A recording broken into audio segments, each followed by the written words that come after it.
Morning everyone. Andito ngayon tayo sa Las Piñas. Tinitignan natin ang effect ng naging malakas na ulan sa nakaraang ilang araw.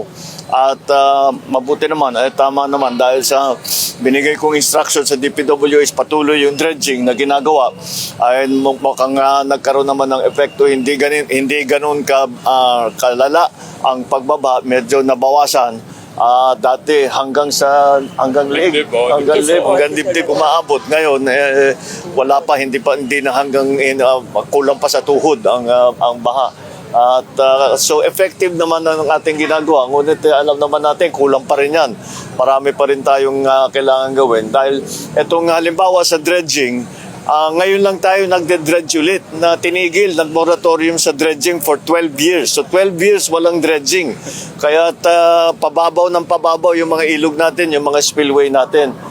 Speaking of spillway, ay kailangan na talaga natin tapusin yung spillway dito sa Las Piñas para may labasan yung tubig. At matagal nang natigil yung planong yan. That plan has been in the works for I don't know, more than 10 years. Pero for whatever reason, hindi natin nabuo. At ngayon, kailangan gagawin na natin. So I've given instructions to Secretary Vince na tignan na muna natin, balikan na natin ang mga plano. Tignan natin kung may kailangan palitan. But whatever it is, kung anong kailangan gawin, kailangan tapusin na natin, ilagay na natin yung spillway. Malaking bagay yan para sa pagbabaha ng NCR.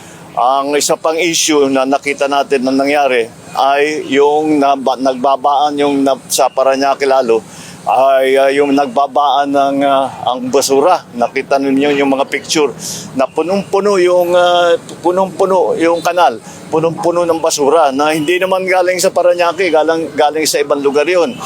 Pero dahil nabuksan na yung ating mga kanal, doon napasok, nasabayan pa ng high tide, kaya naipit yung mga basura doon. Kaya nananawagan kami sa lahat ng involved, ang ating mga local government unit, ang ating lahat ng mamamayang Pilipino, mag-ingat po kayo dahil ang laking pinsala ang nangyayari kapag yung basura natin ay hindi maganda ang pagtapon at kung saan na lang linalagay. Kami naman dito sa pamahalaan ay itutuloy na natin yung waste to energy na program. Yun yung kinukuha yung basura at ito ay pinoprocess at ginagawang kuryente. At napakalaking bagay ng pagka natapos na natin. Sandali lang siguro yan kasi understood technology na yan.